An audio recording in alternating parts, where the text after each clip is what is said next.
waxaana wanaagsan guud ahaantiin baa daawadayaasheeda aanu jecelnahay daafaha caalamka naga daawada waxa la soo gaaray xilliga aanu hawada idiin soo marin jirnay warkayagii caweysnimo oo idinkaga imanaya xarunta dhexe ee telefishinka Honkeyga uu ku leeyahay magaalada Hargeysa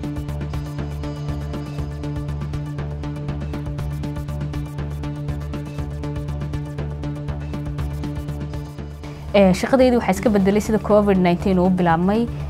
subax markaan soo kacno waa inaan shirar badan galno waa inaan eegno meelaha laga soo sheegay kiisaska COVID-19 ku saabsan waa inaan doonno xog ku saabsan waxyaabaha soo kordhay tusaale ahaan wax ku khasbanayna banaanka aadno bulshada u soo tabino xogta ku saabsan COVID-19 taasi oo sabab u noqotay inaan nafteeda halis u gelino in bulshada aan xog siino ku saabsan COVID-19 laakiin waxaan raacnaa talaabooyinka ka soo baxay wasaaradda caafimaadka gamcaha kalaan meedna face mask iyo gloves sidaan xirana waxa sidoo kale ilaalinaa kala fogaanshaha qof kasta waa waajib qaran oo saaran in dadka COVID-19